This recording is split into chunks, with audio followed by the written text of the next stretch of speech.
the 9th India Minerals and Metals Forum. I would request all the speakers, I think we can start the session now.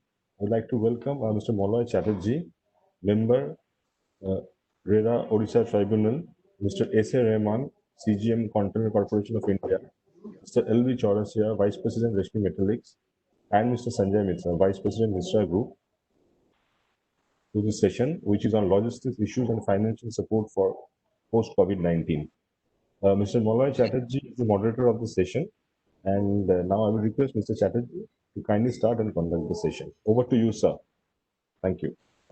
A very warm welcome to this all the participants for this session, and we have a real illustrious personality for the session who will be dealing on logistic issue and all those development and the progress which we contemplate, particularly I being for last 9 years from a steel sector. Initially, I was also been a chairman and managing director of Hindustan Steelworks for 3.5 years, as well as a full-term chairman and managing director of Kudremukh in a testing time when Kudremukh was faced with all the problems. Today, Kudremukh is saddled with a greenfield mining asset and also doing well in a trying time. So with these words, I welcome Mr. Rahman is a very senior person from Container Corporation of India. I have to initiate the speaker and for the initiate the session, I would invite Mr. Rahman, and particularly with a aim of telling that SAIL and the steel sector and the Ministry of Steel targeting a 300 million ton achievement by 25-26 is a Herculean task that will involve a quite number of as I go that will the total handling will be, if to achieve 300 million ton will be 1200 ton, and out of which 70% is handled by railway, and railway projects take a lot of time. Logistics is in a great issue, and Container Corporation being a public sector, having done creditable job in the moving man material and everything, starting in logistics, I invite Mr. Rahman to speak on the topic. Mr. Rahman, please. Thank you very much, Mr. Chatterjee. I am Rahman, as introduced by you. I am currently CGM Eastern, sitting at Kolkata. Kolkata Eastern is basically one of the regions of Container Corporation of India. We have many regions in north, south, west, and center. So the Container Corporation of India is basically involved in haulage of containers by rail. Am I audible? Very much. Yeah. So it's basically a container hauler company, which is also engaged in last mile delivery of containers, warehousing. Recently, we've started coastal movement as well, and we are also trying to explore the physical distribution part of bulk cargo movement. So these are the areas in which Container Corporation works. So I was told basically to speak on general logistics scenario during and after COVID, not specifically confining myself to the metal and mineral and steel, because Concor basically deals, it's a logistics company, and steel is not a major share of Concor's transportation. So I would generally focus on the logistics issues that we are facing because of this unprecedented situation created by COVID-19. So as a rail hauler or any other rail hauler or any company which basically does train operation of containers is faced with many issues because of COVID, as are other logistics companies. The biggest issue was of sudden dip in demand, and also not only dip in demand, but also regional imbalance in demand and supply. you see over a period of time, what happens, a company like Concor develops a pattern of movement of containers, and then you accordingly adjust your cost. Now, suddenly, when there is an imbalance in demand in one place, and there is some demand in another place, so your entire working goes haywire, and that's something exactly what happened with Concor. We were faced with sudden imbalance in demand, general dip in demand, imbalance in demand, sudden need to rework the entire cost uh, of container movement. Besides this, the operational issues that were suddenly thrown at us were, sudden congestion of terminals. So we own terminals, our own terminals. We are all the container companies are supposed to own their own terminals. Although we have the permission to run from other publicly owned terminals, but there are issues with publicly owned terminals, because then you have to pay the access charges, you have to pay for stabling and others. So our container terminals were fully chock-a-block. We didn't have any place to keep the rakes. The rakes got stabled en route. So these operational issues were suddenly, we were overwhelmed by these things, which started spilling over to other sectors as well. Then the cash flow of, like many other companies also would have felt the same. The cash flow of company also got a bit disturbed. The vendors, the buyers, the customers, they started asking for credit. They started delaying payment of freight. So these were some other issues that we faced. Then there was an issue of surge in demand for warehousing and storage capacity. So there were two kinds of demand in this scenario. One was straight away warehouse demand went up, and the demand for open space for keeping the containers also went up. The customers wanted more and more free time to get delivery of the cargo. The normal free time, which was supposed to be 5 to 6 days, got extended to 30 days, 45 days. In fact, there were periods when they wanted complete waiver of any storage charges. So that was another thing. So terminals got started overflowing with train, with containers, with cargo, and there was sudden shortage of storage space in our terminals. Then we had this issue of shortage of labor and workforce. So the container needs to be operated, has to be unloaded from train, it has to be loaded on trucks and sent. So there were no drivers for the machine operation. There were no drivers for running the trains, running the trucks. And then you also had a problem of shortage of labor who would unload the cargo, who would de-stuff the containers either at our terminal or at the factory or the warehouse of the customer. So these were other issues. And then specifically speaking to some sector like aluminum sector, we in Eastern region, we serve the plants of Vedanta, Aditya, and Hindalco and Balco. These are the aluminum producing plants. So they export majorly through us. They export through the ports of Calcutta, Visakhapatnam, and Haldia. And it's Concor which provides them the entire logistics support in terms of bringing the containers, ISO containers to their plant, getting them stuffed there, and then bringing them back to the port for onward sailing. Now, there was a huge disruption. In fact, this disruption is still continuing because the import to the country was affected. Import to other landlocked countries like Nepal was also affected. So there was sudden problem of availability of exim containers. Now that suddenly disrupted the whole thing, and that is still continuing.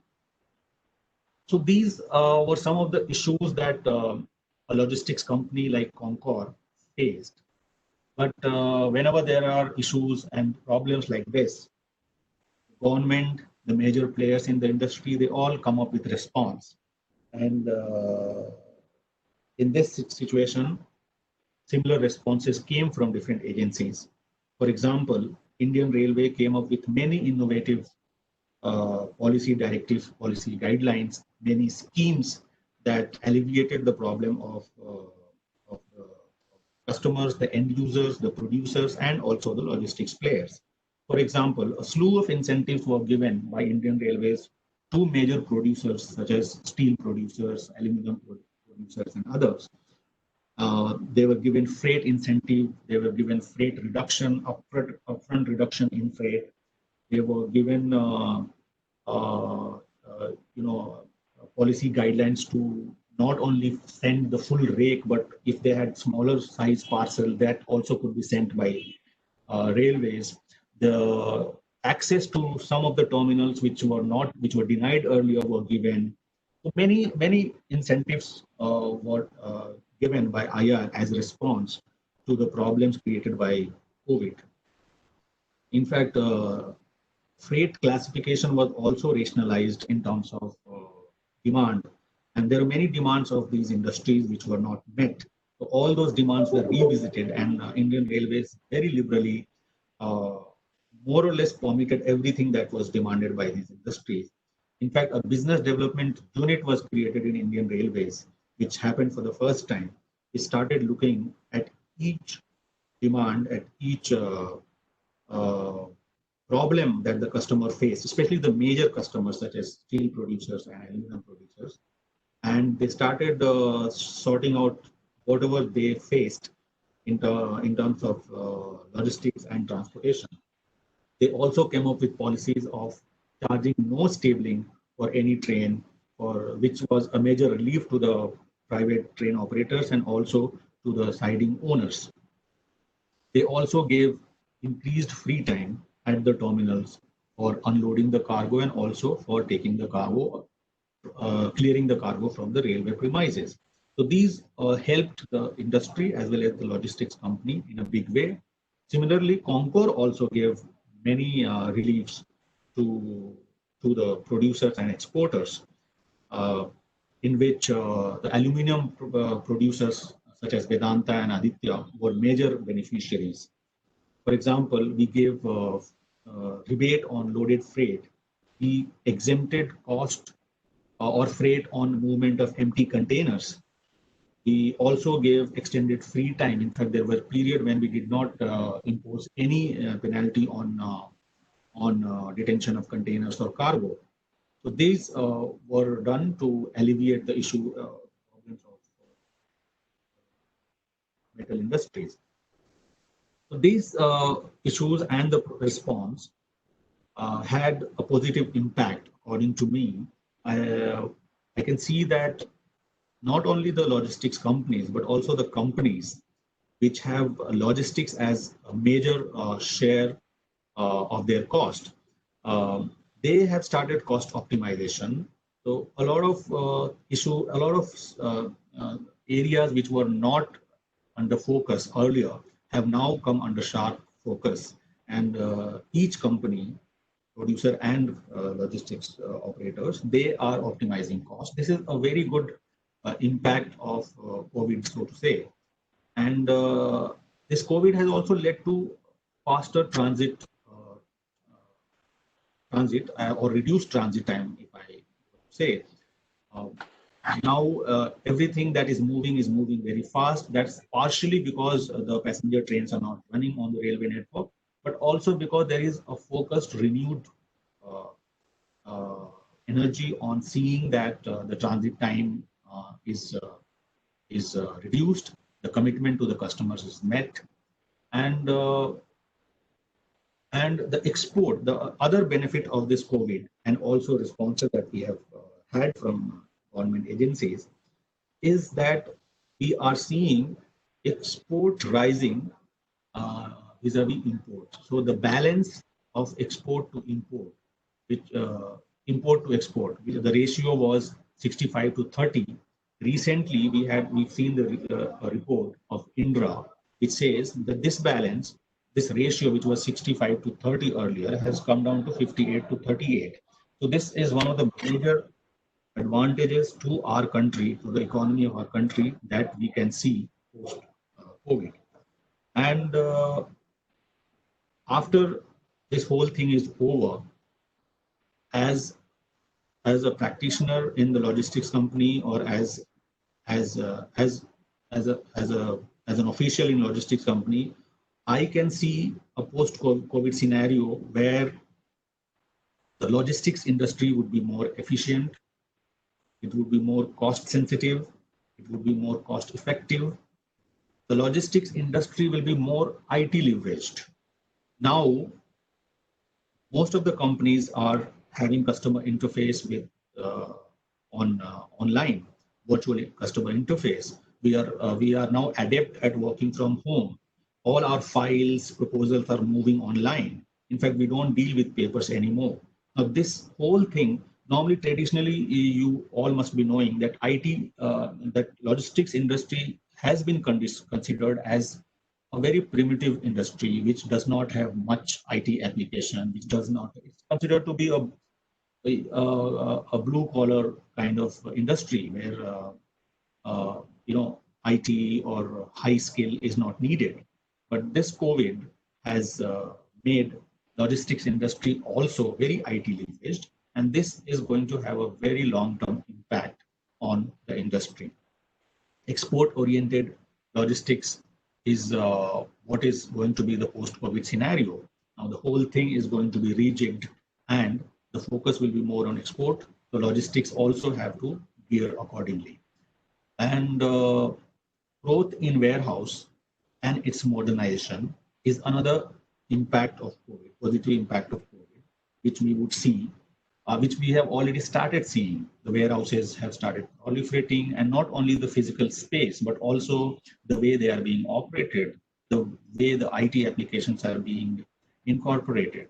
Now, so you will have a modern warehousing industry in India after COVID, which is one of the major positive impacts of COVID.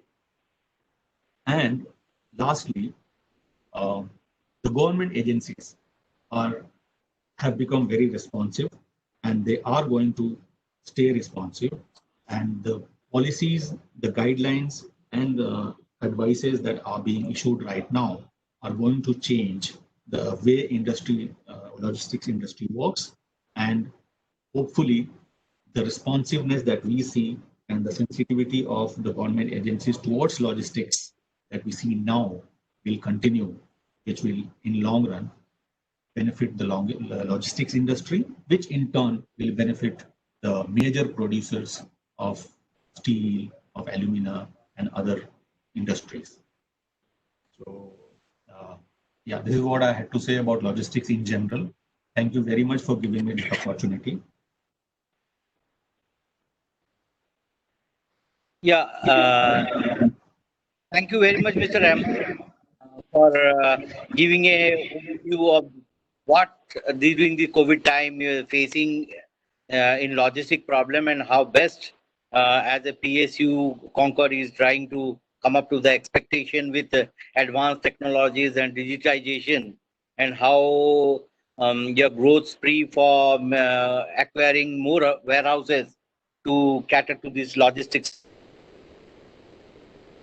I really appreciate your insight into this.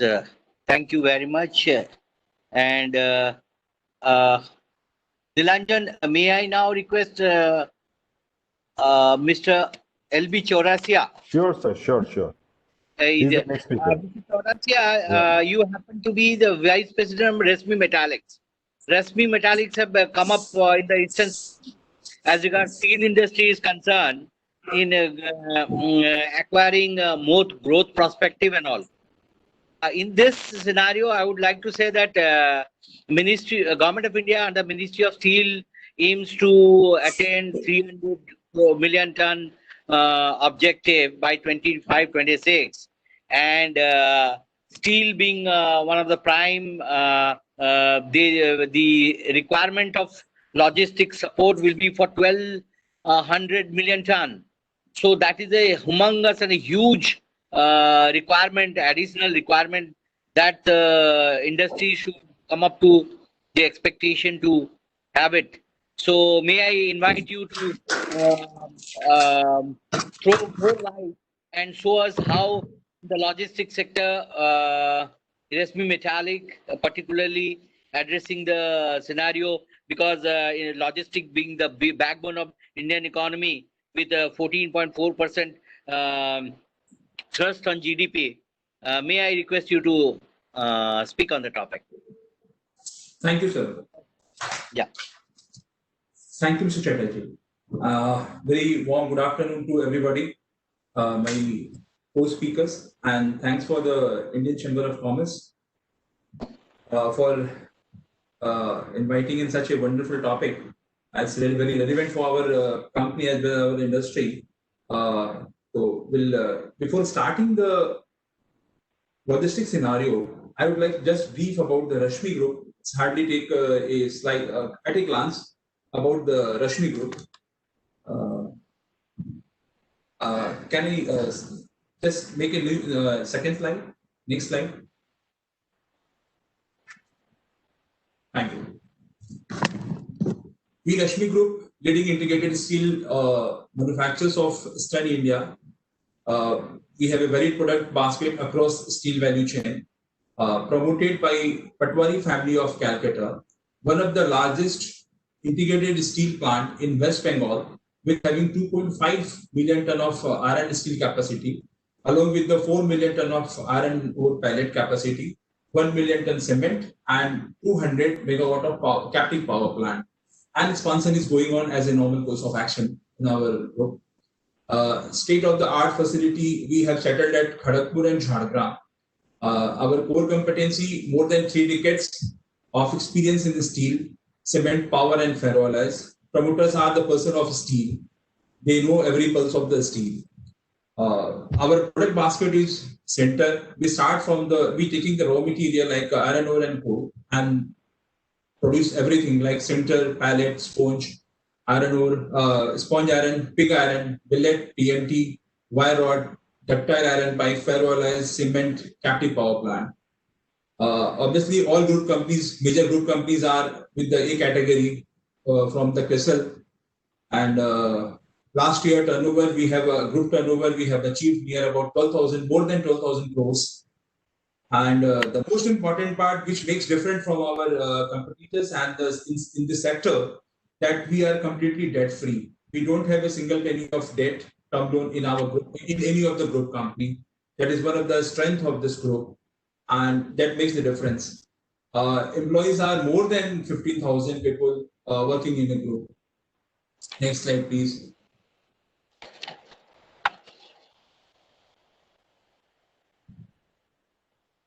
Next slide, please. Yeah, these are the product basket, which I have already explained. We can go to the next slide.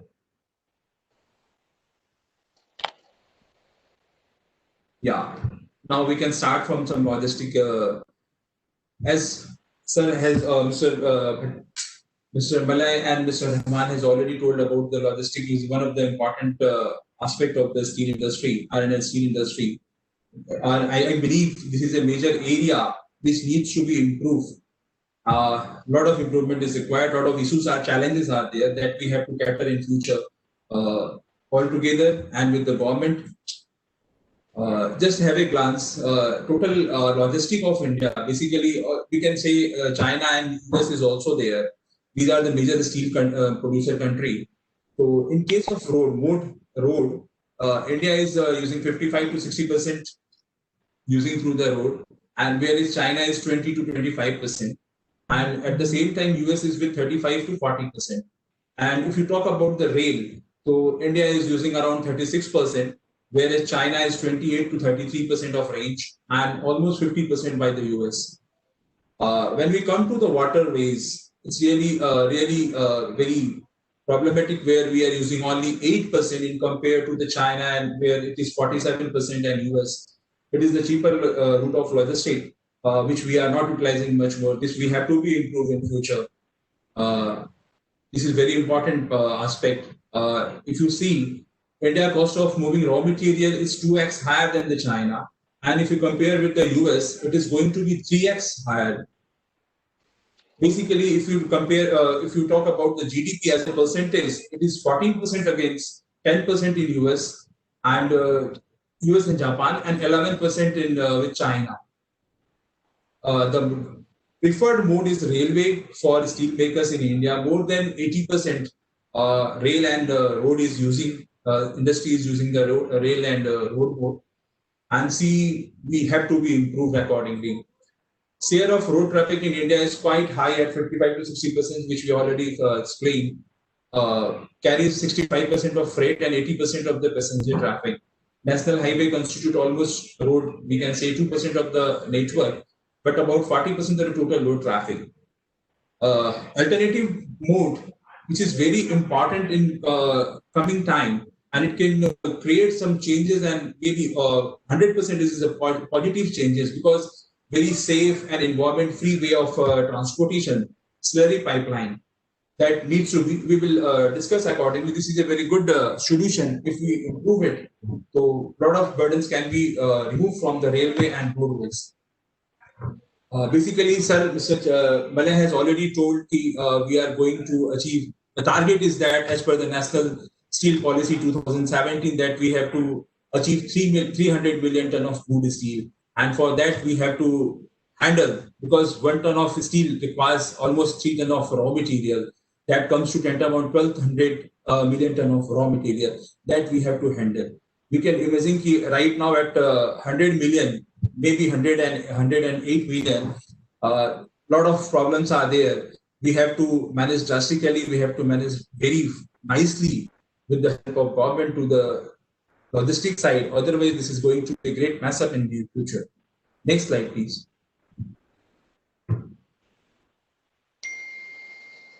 These are just an overview. There are several infrastructure and policy-related challenges faced by the steel producer.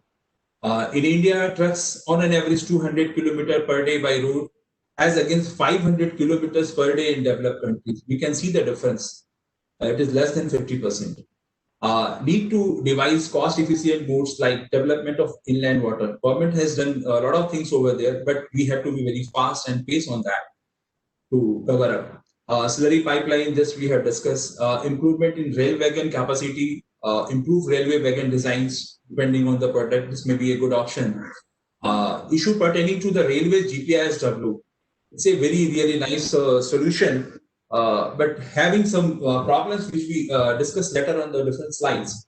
It is one of the very good option for the railway and to the players also. Next slide, please. Policy related issues. Right of way for construction of slurry pipeline, that we will discuss accordingly in the because it's a very important aspect for the industry. It can be a game changer for the handling of raw materials from the Verbal, Eastern India and other parts also. Higher priority needed in allocating iron ore rakes to the domestic producers.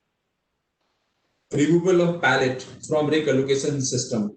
Basically, rake is now pallet is now part of iron ore in the same category. But if you talk about the pallet, it is a basically you can say semi-finished or maybe finished. Now you can say the finished goods, finished steel also. Because in case of rail allocation, pallet is not in the parity basis. Basically, it is in the D category.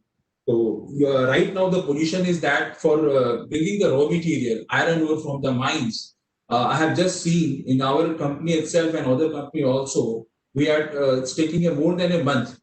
Suppose first, if right now we are getting the rake allocations for the indent which we have placed in the July, first week of July. This is the scenario.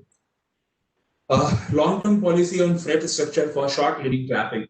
Maybe 100 kilometer or less than this, where we can have some solution with the long-term policy. It can get the benefit to the industry. Issue with GPWIS, we'll discuss in the later on slides. Booking of smaller rakes. Some smaller rakes can also resolve some problems because 30 to 35 wagons for the finished product dispatch. This can be a good solution. Difference in all railway standard tier weight.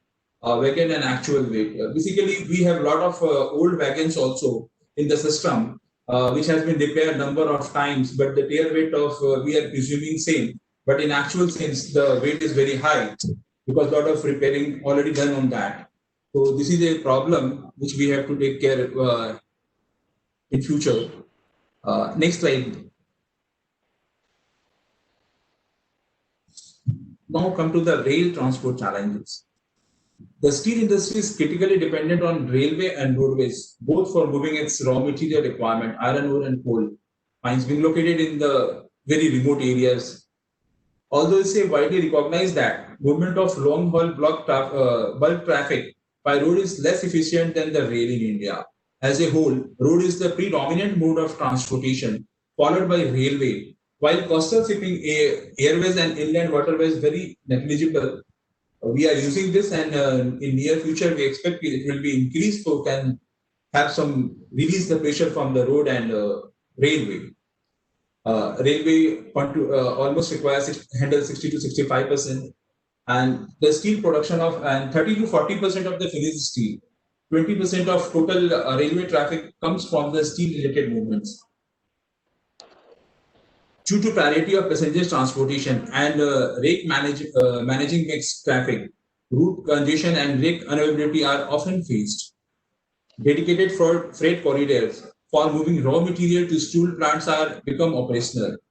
Cross-subsidy of passenger traffic by goods traffic leads to high freight costs and affect competitiveness of the steel, like its power, where the steel sectors, basically industry, have to bear the losses of the individual consumers, the government which are distributing free power to the individual consumers, where we have to bear in the industry itself. Same scenario is also going on the basically freight side also, that industry is bearing. Next slide.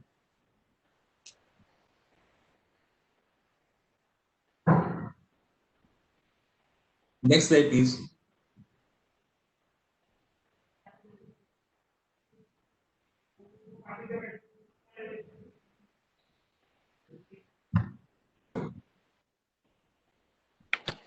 Yes, sir. Next slide, I have switch over, sir. Yeah, thank you. We continue with the real challenges. Shortage of rakes in the transport of raw material from mine to plant and also from port to plant. I have already explained you the one July first week of intent. We are getting the rakes right now. You can amazing we have to stock the material and we have to invest our working capital how much, because 1 month is a rake waiting period, and then you have to make a proper stock. In this COVID time, this is a very crucial where working capital is blocked. In the case of round-trip traffic policy, railway have not included private freight terminal. Huge investment have been made on PFT. Basically, round-trip benefit is not going to be not allocated to the PFT as per the policy, which is come out in June basically and effective from July. That needs to be taken care. It's a very important issue. And in the same time, the railway should change the classification of pellet from community group of mineral and ores to iron and steel group, since it has been identified at the government as a value-added product, contributing 50% of the raw material value as compared to the other. I have already explained, this is categorized with the iron ore, so we are not getting the benefit of round trip under the new policy.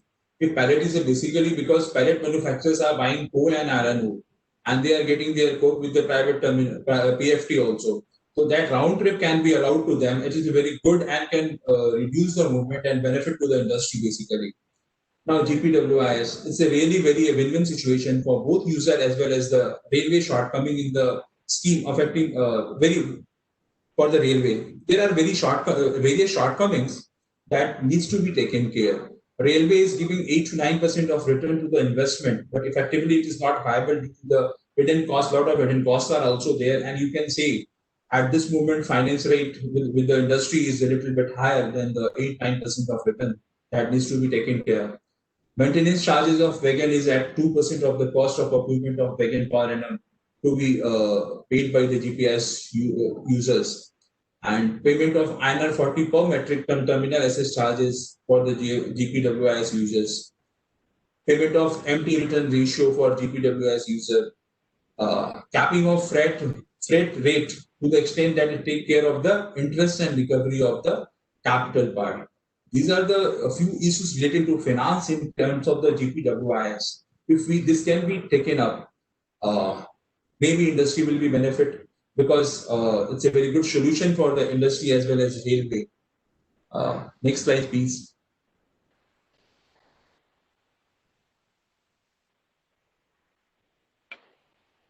Hello. Yeah, next slide, please. Yes, thank you.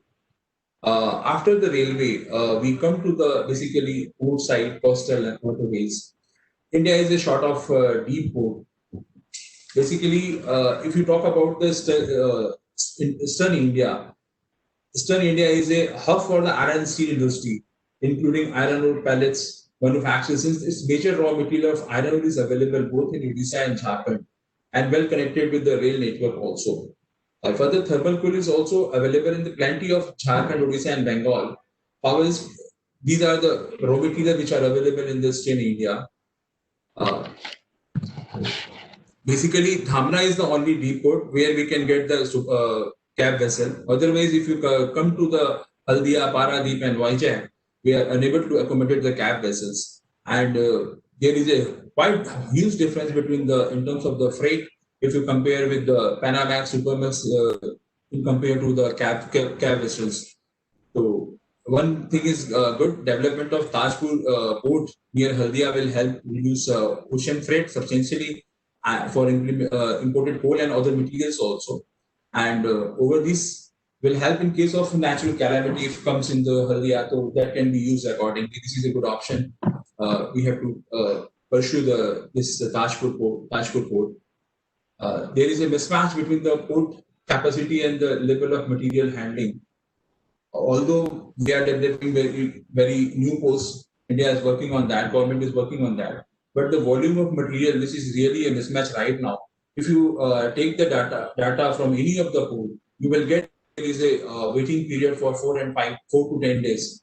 And there is a damage for these period. So you can understand that adding to the cost of raw material with the imported raw material, we have to, government has to think, because the way industry is growing, like 5 to 7% is the average, except this one.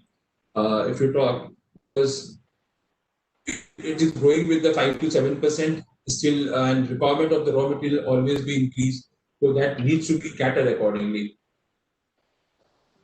Parity in port statutory charges.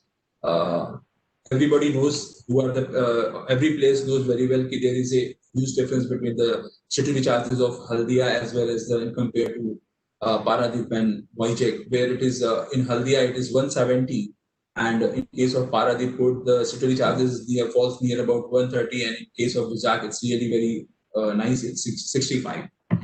So, but if you talk about the Eastern India where the major players are working, they need to be, if effective, Haldia will be effective, more beneficial for them, because RECs are easily available at the Haldia also.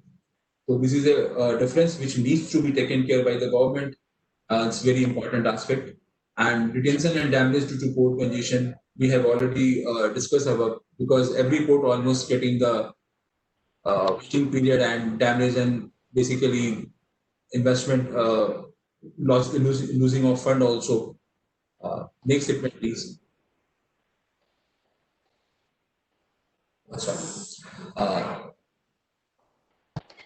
Now we talk about a little bit of road. Basically, eastern part, all mines are available in coal and iron ore are available in the eastern India. Basically, Odisha, Jharkhand, and Bengal. So we need to preference of the domestic movements over the export priority. Right now, export is going much more than the domestic.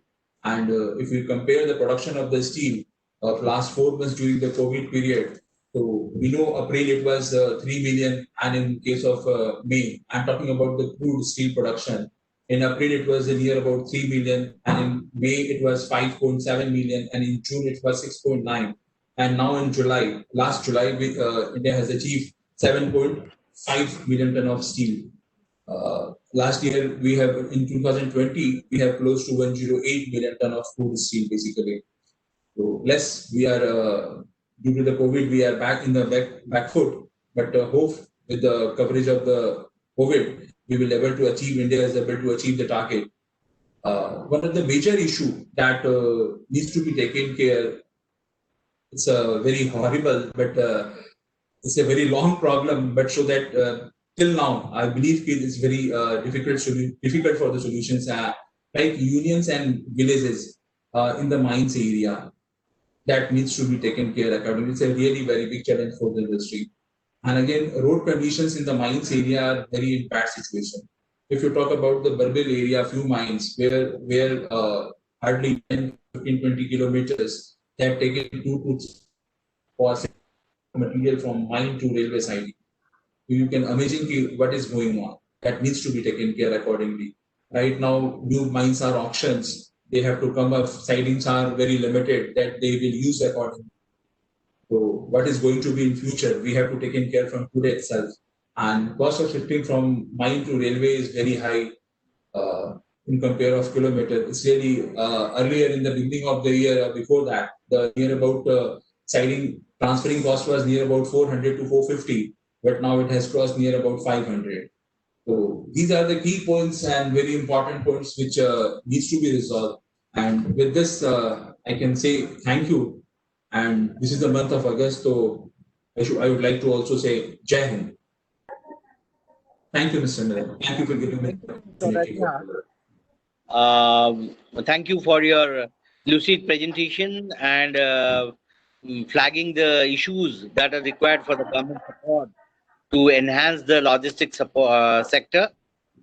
With those words, Yes, sir. thank you very much once again for joining this Thank you. conference. Thank you.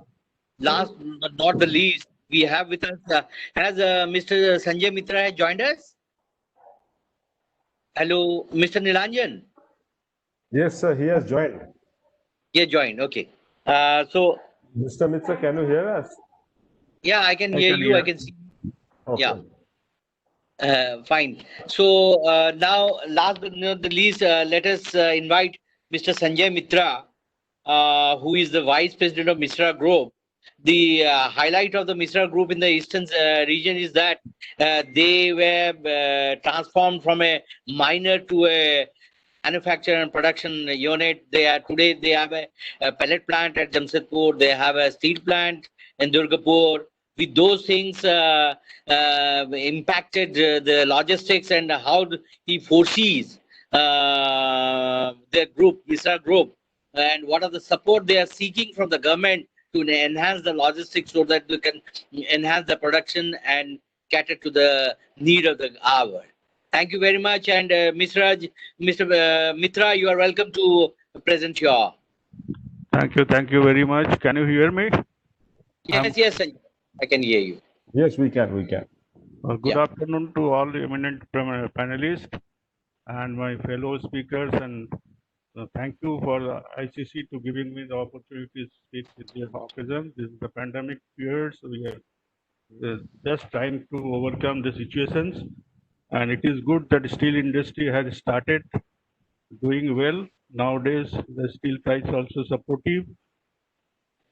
But the today's topic, when we are speaking about the logistics, I have nothing much to add because my previous speaker, Mr. Chaurasia, has almost covered all the problems what we are facing, being the mid-scale and small-scale industry.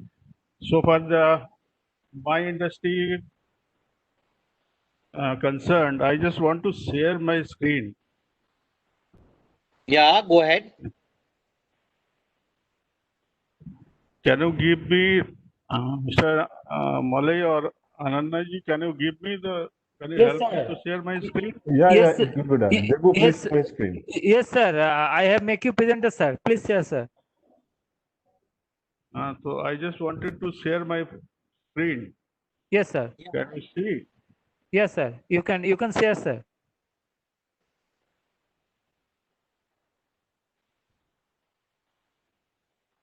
Okay, just a minute. But sir, your video is not visible, sir. Yes, sir. Yeah. Yeah, Yeah. yeah, It is yeah. visible, no? Yeah, it is visible, Yeah, sir. it is visible now. Yes, Please yes. carry on, sir. Let me start. Let me start and introduce myself. I am basically representative of Misra Group, recently taken over the Amalgam Steel and Power Limited. It is a plant, integrated steel plant, is mostly mainly DRI based, and it is located in the Jharkhand near Jamshedpur. The area is called the Kandra. The amalgam steel is formed, it is in NCLT process. We have taken over the plant earlier known as the Adani Alloys Power Limited, that we have taken over. It was a business, it is a business synergy between the Atha and Mishra Group. Both are the predominantly iron ore miner, and they have again retained their mindset. So we are now, so far raw material is concerned, iron ore basic raw material is concerned, we are secured for the next 50 years. So in present infrastructure, whatever available, and we got consider company that we have the 2,20,000 tons of DRI capacity, annual capacity, and full washing washery, as well as we have 30 megawatt power plant and 2 induction furnace of the 30 tons per 30 tons. And in addition to that, towards the backward integration, we have also 1.2 million ton iron ore pellet manufacturing facility that we are self-consuming for our DRI unit for making the DRI. Our basic raw material requirement is nearly 2 million ton of iron ore and limestone. Altogether, the raw material, iron ore, coal, altogether nearly 5 million ton we are sourcing from the different sources across the India, as well as we are using mostly the thermal coal. We are using the imported source from the South Africa, that is imported to the different port, especially in Eastern India base. So far, the logistics is concerned, as Mr. Chaurasi has already narrated all our points, whatever the problem we are facing as an industry in the Eastern India. Since the industry, the steel plants are a continuous process unit, we cannot hold for a while also. So it needs a strong logistic support and inventory management in all the way. So looking into the present constraint in the logistic in the various area, the industry needs to look after the various other way out, like Chaturasi has mentioned, the slurry pipeline and all, because present scenario, we are facing almost logistic cost, which affecting the overall steel production about 1,500 per metric ton disadvantage because of the higher logistic cost affecting the steel industry in India. And this is the challenge, how we can curtail down this cost to a minimum level to sustainable, to achieve the sustainable position to cater our customers as well as the international market. As we are we are aware that to make a 1 ton of the steel, we need the 3 tons. And since the national steel policy has already said we are targeting to make 300 million ton of steel, and in that way we will be requiring the huge material to mobilize by different way of the logistics.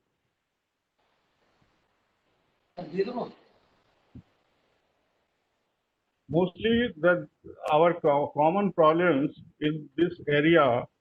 I should also add to Mr. Chaurasia that yes, road logistics is the major constraint, because we are facing being the close proximity of the plant from the mining area. Our major logistics is by road only, and 30 to 40% we are getting the rail support because of the constraint of the priority C and all, because pellet plants are not getting the priority C rate, and so we are compelled to move by road. And in spite of the so close proximity of the mining area, we are facing the huge constraint. Our turnaround time of each truck is nearly 2 to 3 days. For that, we are incurring a high cost towards the logistics. And especially in shifting to the, as it was mentioned earlier also, it is shifting to the railway siding becomes the headache and headache job for us. my one rake is under loading since 12th August, and we are unable to complete that rake because of the road congestion. My 70% trucks are in the road stuck up, and it is not reaching to the siding. So unnecessary, we are incurring the huge penalty towards the damage and all. And after that, the material what we are receiving, that is also not in time. So this is the constraint in the road, especially in the mining area for the iron ore logistics. So far, the railway logistics limitation is concerned. The railway sidings in the mining area we are facing, the infrastructural facilities are poor. It is a very old infrastructure available in that area. Sidings are limited. Siding to the road connectivity to the siding is very bad and pathetic condition. Uneven loading platform that causing the huge loss of material during loading. Most of the sidings are not facilitated with the in-motion weighbridge. As a guideline of the railway, all rakes are to be weighed in the in-motion weighbridge, electronic weighbridge. So rakes are getting accumulated in place to place where the electronic weighbridge are available. Like for our case, it is a Dongapushi area where all the rakes are stacking up, and one by one it is getting cleared. And there also it takes a lot of time to commute to reach to the plant. So our planning is somehow disturbing because of the non-permitted logistic delay, and the policy and regulations. And secondly, because of this in-motion weighbridge there, I should add one thing, that in-motion weighbridge is mostly, we find it is a complaint from the industry for several years, that it is all found erroneous. And even we are loading 3,900 tons of material in the rake, and the rake is weighing, we are getting the 4,000 plus material, and for that we are paying the huge penalty. That sometimes it is going to the POL 2 level where we are paying 6 times of the normal freight. So this is the industry unnecessarily incurring all this cost beyond the railway freight. We have to pay this all penalty amount, and in this pandemic period also we are incurring that level of the penalty, and that is very difficult to accommodate. So the policies and regulation implied in the railway logistics are also very stringent and not friendly to the industry. So that need to be looked up. Moreover, the railway shortage and the railway wagon shortage and railway rakes is also a issue in the present scenario. Every siding is now receiving lot of indents pending and not getting mature, and delay in it.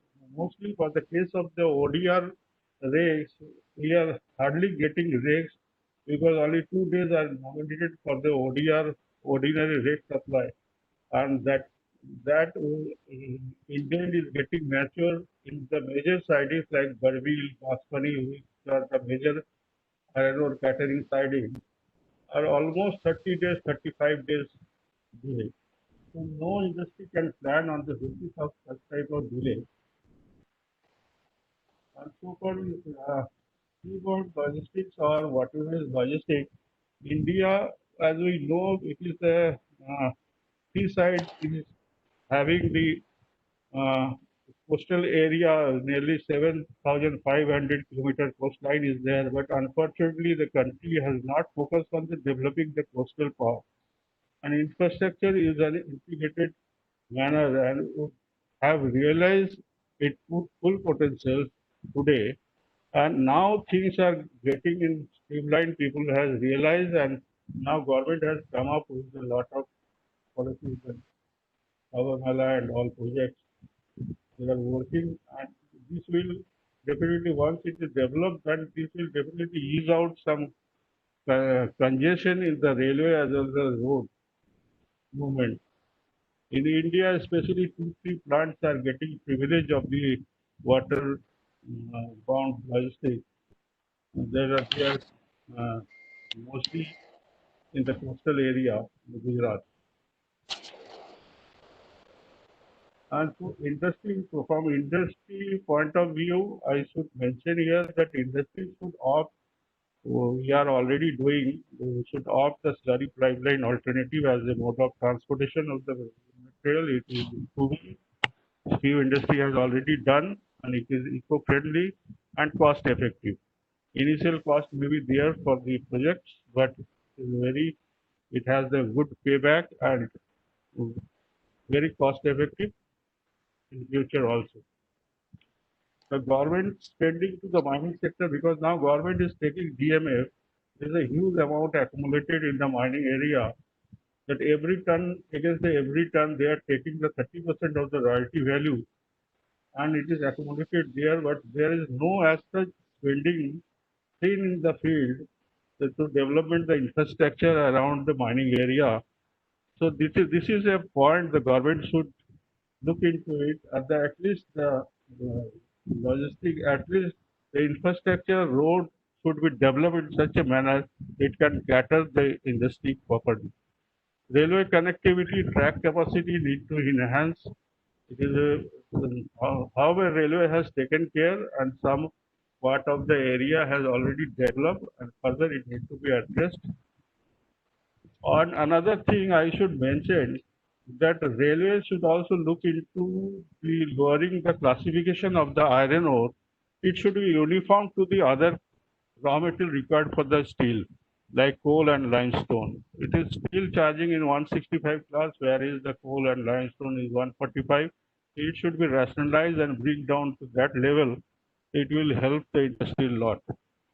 Pallet manufacturer should be also given the privilege to be the part of the priority category.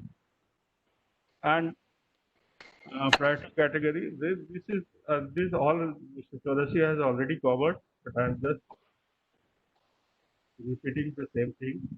However, the government initiative has taken lot of things. Government is working aggressively to come forward with the policies, schemes, and among all these policy schemes, the government aggressively come forward and policy schemes to look private entrepreneurs and participate in the business model of the PPP to strengthen the logistic and support to the industry.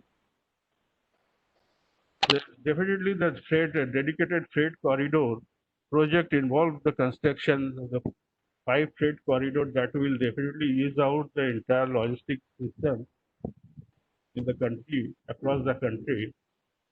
And secondly, GPWIS, that government, the PPP model that railway has come forward with the GPWIS rate scheme, where providing the 10% freight benefit for the next 15 years. The investment is fruitful, and it at least give us the security and confirm delivery of the goods in time. And so far the sea logistic is concerned, it is the Sagarmala project. It is already initiative government has taken, and we are hopeful that water logistics also be the will also going to share a major part of the load of the cargo handling in future. Thank you very much. Thank you, Mr. Mitra. Nilanjan, Sir, can I think, sum it up? yeah, sir, we have few questions. Can you see the question box? Some questions also from the Hello. participants. Yeah, Hello. they have already put forward the question in the question box. Can you see it? Okay. Okay. I couldn't see it from here. If you can read it out. I think might as well you can may not be visible from here. You can put those questions and let us check one by one and ask our speaker to respond also. Right. Just a moment. There is And, some issue with the connectivity. if please put the question in the question box, on the question box. It's Sir, not just visible to give- me. No, just give me a moment. It is also not visible to me now. It was there right away, but something I think has gone wrong. Just a moment, sir. Let- Yeah, maybe.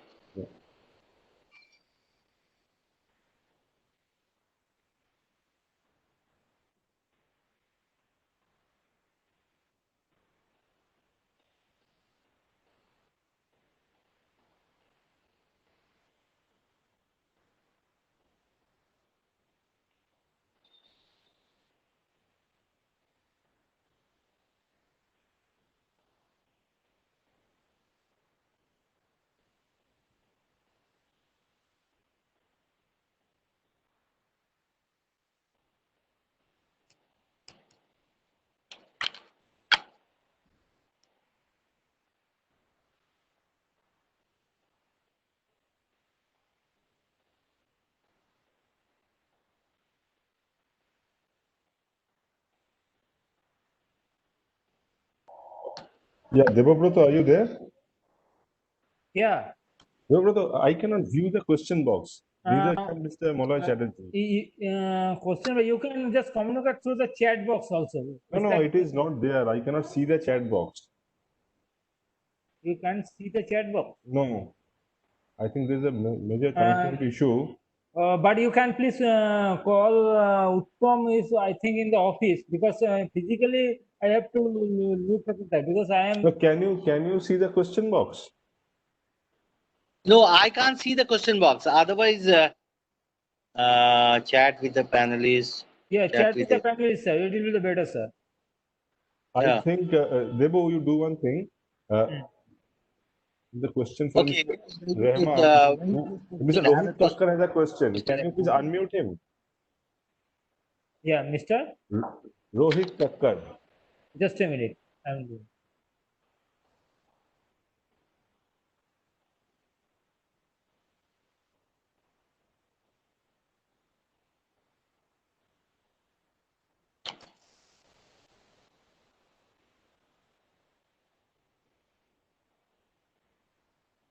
Yeah, Mr. Rohit Thakkar, are you there?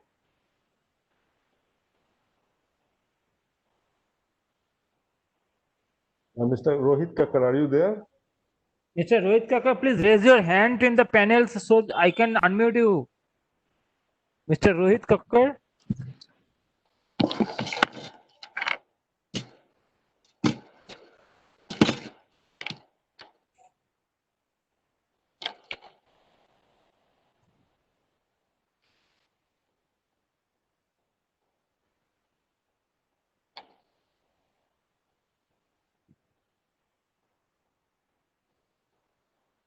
No, I don't see Mr. Rohit Kakka out here. He can Yeah, raise no. his hand. Yeah. If he's there, he can raise his hand.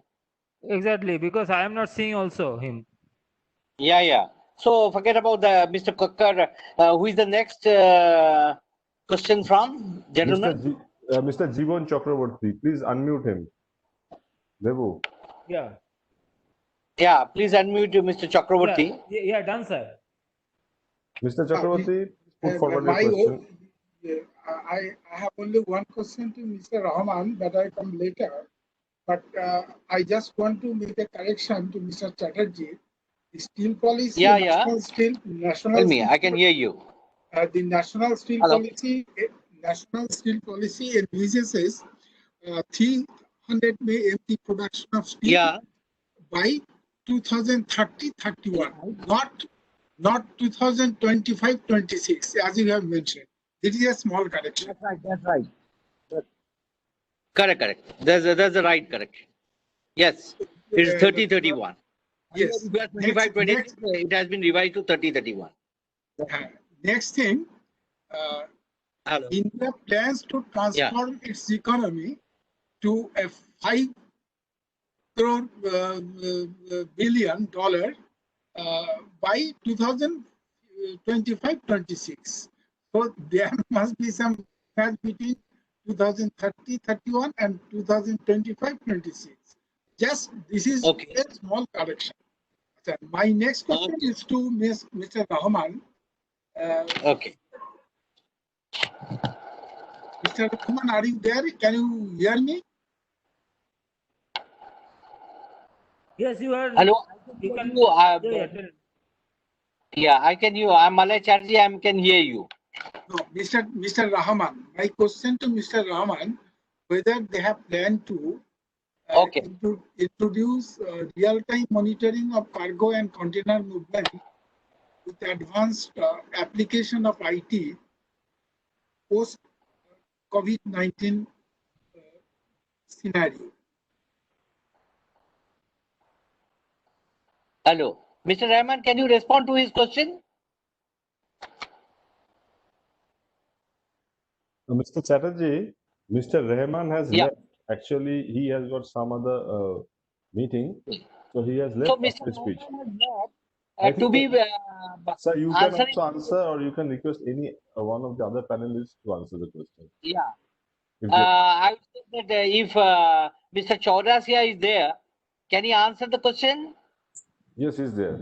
So Yeah. basically, it's a Concor related, and whether live monitoring is there or not, I'm not sure about these two. I may not be able to answer this question. Yes, Okay, absolutely okay. right. Absolutely right. It is Concord who can answer it because it is specifically related to their domain. Okay, leave the question. Okay, thank you. Thank you. So after Jeevan Chatterjee, anyone else is left?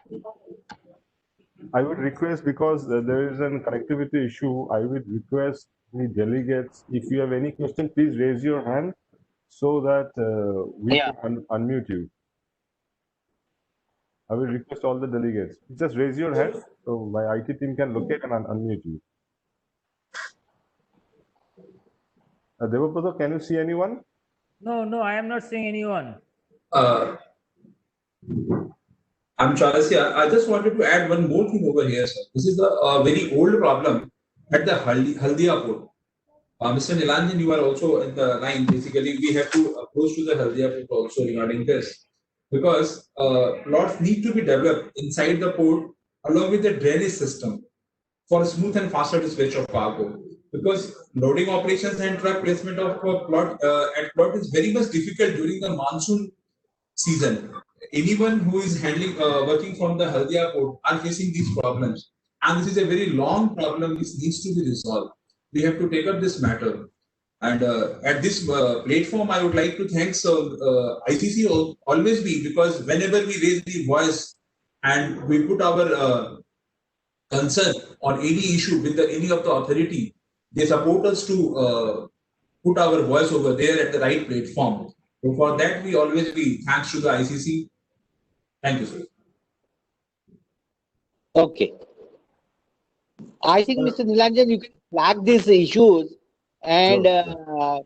in your resolution, you can flag these issues and can be jot down, and at the end we can make a reference to as an outcome of the webinar. Sure, If, sure, sir. Will do. Right. So, So because these I think now you can sum up. disparity and Yeah. issues of Haldia can be flagged off, having imbalances in port charges and imbalances regarding development and draft. All these issues can be summed up and flagged as pointed out by Mr. Chaurasia. Okay. Sure, sir. Sure, will do. Yeah. We have been already taking up. I think, I sir, saw now. a hand. Hello. Yeah, okay. Yeah. One Mr. Amitabh is raising his hand. Yeah. Devabrata, please unmute Yeah, Mr. yeah. Amitabh Banerjee. Yeah, Mr. Amitabh, I have unmuted you. Please raise your Please question. carry on, Mr. Banerjee. Yeah, how are you? I'm good. How are you, sir? Okay. Now, my question was, my question has been sent to you by WhatsApp mail. So, whatever I remember, I put it like that. My confusion is that DAF and EAF, DRI and EAF, this is the route and this is the route being followed by Calcutta-based what do you call Sanjay Mitra and Amalgam Steel. I don't know DRI, DRI and IF induced furnace being followed by Chaurasia. My question is very simple. My question is that why in integrated steel plants the people went for blast furnace and BOF furnace Okay. Means instead of DRI, right? instead of DRI? Why? What is the need for integrated steel plant and blast furnace as against DRI? May I request Sanjay Mitra to answer this question? Yes, Mr. Banerjee, thank you for giving me the question.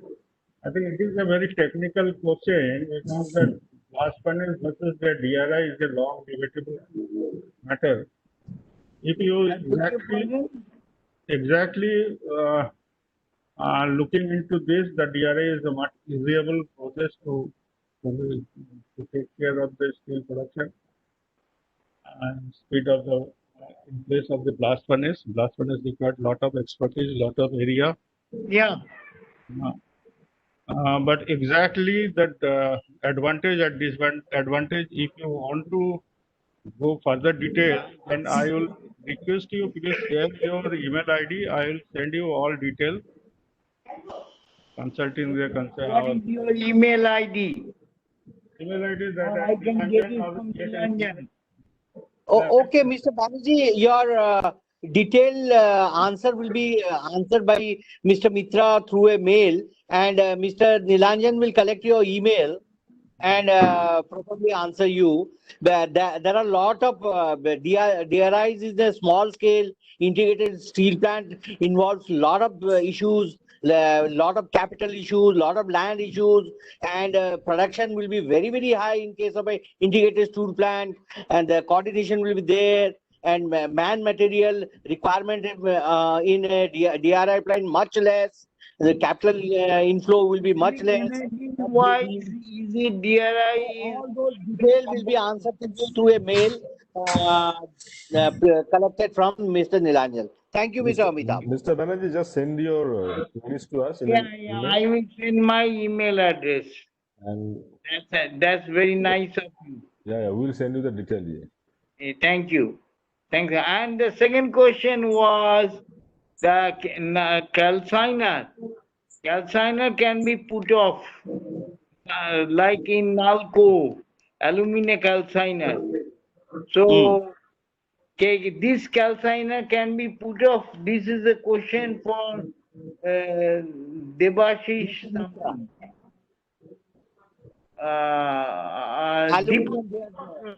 Yeah, they are handling aluminium. Yeah, Vedanta. Because I know any calciner, because I have done many calciners, Nalco. So, what is your question, Mr. Amitabh Banerjee? My question is that calciner, like in the COVID-19 case, calciner can be put off and put on. Like in the case of Nalco, Abel Schmidt is now taken over from Lurgi. I'm ex-Lurgi. So, what is the scenario? First thing is that I want to tell Deepak Prasad he made an excellent presentation. Okay. You got my point? Okay. It be shut down or it has to be operated round the clock 24 hours a day. Okay. So, Mr. Nilanjan, would you ask Mr. Chaurasia to answer this question? Chaurasia cannot answer this question. Sir, I belong to the steel industry, and that question relates to the aluminum industry. Deepak Okay. Prasad. So, Mr. Chaurasia, please take it up. Okay. Acha, acha. Chaurasia or Chaurasia? Yes, yes, yes.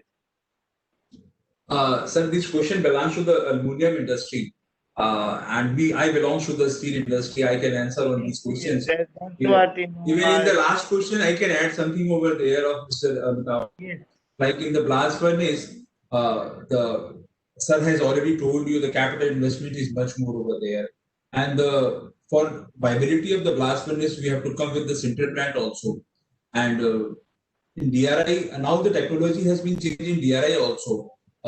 Suppose the capacity of DRI is going to be 1,000 ton per clean now. Earlier it was started at 100, and now then 300 and 500 and 600. Now it is coming to be more than 100 and 1,100 capacity with that in DRI. Also. It offers 2,000.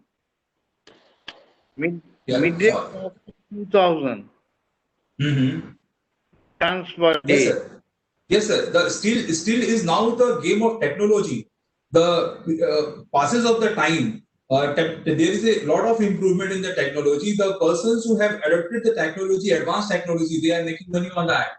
Because suppose the old model of blast furnace, which require a consumption of 700 or 600 or 650 kgs of coke over there. And I'm just saying about the mini blast furnace.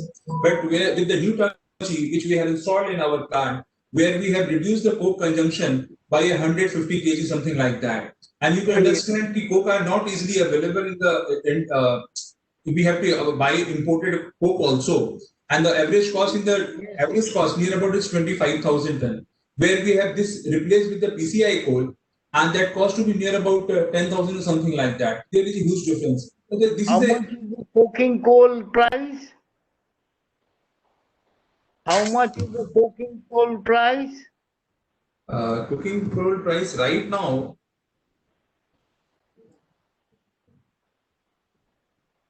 Yes, I have to check out because but you told about 25,000. What on is an average, the? sir, on an average, I am saying about that. Acha, Over the period, not right now. At this moment, I am not saying anything. He's from China. Cooking coal is right now near about $120. Oh, $20 per ton. $120.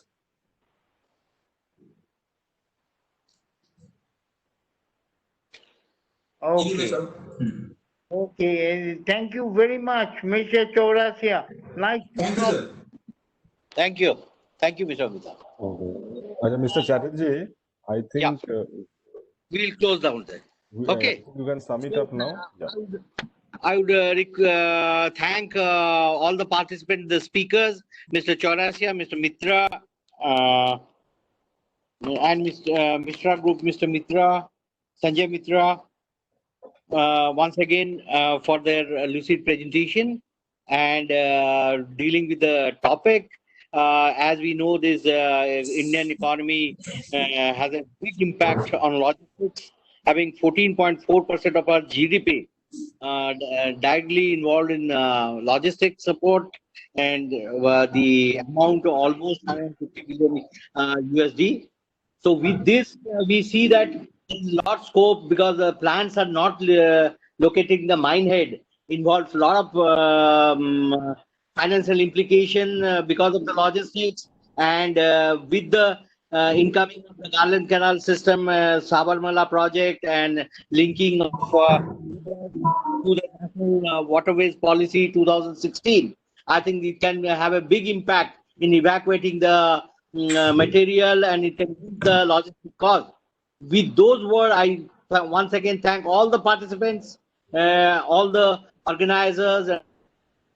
Session. Thank you very much. Mr. Chatterjee, I would like to thank you for conducting the session so well. I would also like to thank all the speakers in this session, Mr. Sanjay Mitra, Mr. L.V. Chaurasia, and Mr. S. A. Rahman. for making the session so informative and interactive. With this, I would like to thank the dignitaries, all the participants, and special thanks to all our sponsors for being with us in this crisis time. Thank you. I would like to thank SMC Power, Rajasthan State Mines and Minerals, Sham Steel, WBSCDCL, JSW, Visa Group, RINL, Balco, OMC, Navely Lignite, Dassault Systems, Amalgam Steel for being with us. Thank you, everyone. We will close the session now.